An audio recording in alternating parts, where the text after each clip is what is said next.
कपड़े धोने वाली बहू। शादी के पहले से ही विभा को कपड़े धोने का बड़ा शौक था।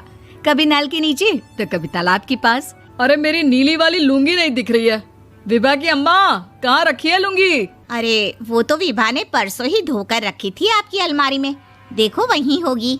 वो ना मैंने आज धो दी, मुझे लगा कि गंदी हो गई होगी।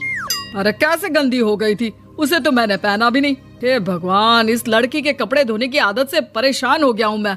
जितना तो घर में राशन नहीं आता, उससे कहीं ज्यादा डिटर्जेंट पाउडर का खर्चा है। इसकी शादी करवा दो, शादी जाए अपने घर में ही करे काम, फिर चाहे घर के कपड़े धोने हो या पूरे गांव के। हाँ ठीक बोल रही हो, देखता हूँ मैं कोई लड़का। वो दिन भी आ जाता है जब विभा को देखने लड़के वाले आ जाते हैं। लड़की मुझे अच्छी लगी। होने वाली सास कहती है, बेटी अगर कुछ पूछना है तो पूछ लो। वैसे तो हमारी लड़की बहुत ही शर्मीली है, जो बोल दो वो मान लेती है, इसे क्या पूछना होगा। अरे कैसी बात कर रही हो माँ, मुझे इन लोगों के घर रहना है, सवाल तो कई है। हाँ हाँ बेटा, पूछ लो ना, क्या पूछना है। आप लोगों के घर कपड़े कौन धोता है? सास का मुंह बन जाता है।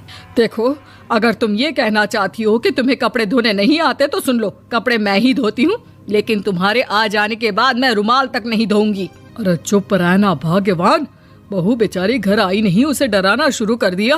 वो क्या है ना बिटिया, अभी तक तो ये कल्लू की माँ ही धोती थी, लेकिन अब तुम्हारे पापा तो दहेज में वॉशिंग मशीन देंगे ही। तभी विभा की माँ बोल पड़ती है, सवाल भी पूछा तो क्या। वैसे भाई साहब, मशीन की तो फिर भी कपड़े धोने की कैपेसिटी होती है, मतलब जो बिटिया दे रहे हैं ना विभा, इसे कपड़े धोने का बहुत शौक है। ये आप लोगों के क्या, आस पड़ोस गांव मोहल्ले सबके कपड़े धो दे और उफ तक ना करे। बाहर देखा नहीं आपने कितने कपड़े सूख रहे हैं, सब हमारी बिटिया ने ही तो धोए हैं। बस भी करो ना माँ, शर्म आ रही इतनी तारीफ सुनकर। और तो और एक दाग निकाल कर दिखाओ तो मान जाऊँ। हाँ अच्छा अच्छा, माफ करना बेटा, मैंने गलत समझा, हमें तो रिश्ता बहुत पसंद है। और ऐसे जुड़ जाता है रिश्ता कपड़े धोने का शौक रखने वाली विभा का। उसकी शादी हो जाती है कोयला फैक्ट्री में काम करने वाले कल्लू के साथ। शादी के बाद अचानक विभा चिल्लाती हुई सास के पास आती है। सासू माँ, अरे सासू माँ कहाँ है आप? ये तो धोखा है, धोखा दिया आप लोगों ने मुझे। इसे ससुर के चक्कर के बारे में पता चल गया। अरे तो उसमें तुझे क्यों धोखा मिला है? अरे नल में पानी नहीं आता, कपड़े कैसे कब धुलेंगे? अच्छा अच्छा, तू पानी नहीं आ रहा उसकी बात कर रही है। तो आपने क्या सोचा? कुछ नहीं। अच्छा, तेरी माँ ने कहा था कि कपड़े धोने का शौक है, तुझे याद आया मुझे। शौक शौक बोलकर कपड़े धोने वाले मेरे जुनून को कम ना आके सासू माँ, कपड़ा धोना मेरा गुरूर है। तभी पति भी वहाँ आ जाता है। अभी अभी मैंने इसे सनी देओल की फिल्म दिखाई है, उसी के डायलॉग मार रही है माँ। अच्छा सुन, साफ साफ बता रही हूँ, पानी सुबह 4 से 6 और शाम को 10 से 12 आता है, समझी? विभा टाइमिंग सुनकर हैरान हो जाती है। ये क्या भूतों का मोहल्ला है? सुबह 4 बजे उठकर कौन कपड़े धोता है? 4 बजे टंकी में पानी जाता है, फिर सारा दिन धोना ना, किसने मना किया? अरे कैसी बात कर रही हैं? 200 लीटर की टंकी में कितने कपड़े धो लूंगी मैं, सुबह ही उठ जाऊंगी मैं। अब क्या था, विभा सुबह 4 से लेकर रात के 12 बजे तक कपड़े ही धोती रहती। एक रोज सास पड़ोस से निकलकर कहीं जा रही होती है कि साथ वाली कहती है, हाँ कल्लू की माँ, जरा ये बताओ कि 2 साड़ी है, 2 ब्लाउज और एक पेटीकोट और एक नाड़े वाला लंबा कच्छा। हाँ तो?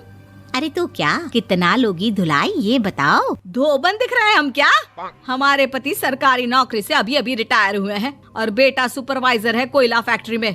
धोबन समझ रखा है हमें। हाय रे कल्लू की अम्मा, माफ कर दो, वो तो मोहल्ले में यही सब बता रहे थे कि तुमने बहू को कपड़ा धुलवाने के काम में लगा दिया है। सास को पड़ोसन की बात सुनकर गुस्सा आ जाता है। वो घर पहुंचती है जहां घर के बाहर ही इतने सारे कपड़े सूख रहे होते हैं जितने कि किसी धोबन के घर पर। अरे ओ कल्लू की दुल्हन, बाहर निकल।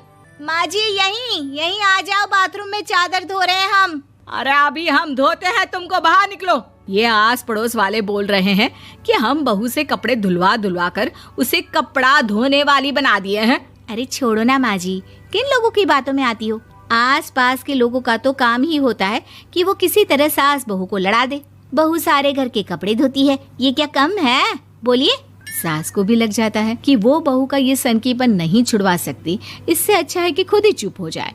एक रोज सास और बहू मंदिर जाते हैं, जहाँ सास की साड़ी वहाँ खड़ी भीख मांगने वाली से मिलती है। माँ जी क्या बात है, आपकी साड़ी उस भिखारन से कितनी मिल रही है ना? हाँ हाँ देखो तो, दोनों की साड़ी मिल रही है। क्या बात है कल्लू की अम्मा, तुम खुद को तो अफसर की बीवी बताती हो और ऐसी सिंपल सी प्लेन साड़ी पहनकर घूमती हो।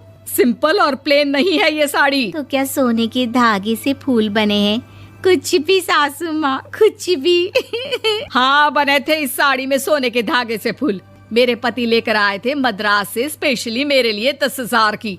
ताहे भाई साहब इस भिखारन के लिए भी सेम टू सेम साड़ी लेकर आए होंगे 10,000 की।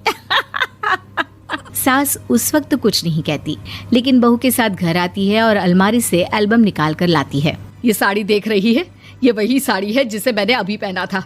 इस साड़ी में ये जो चमकदार फूल दिख रहे हैं ना, ये सोने के धागों से काढ़े गए हैं।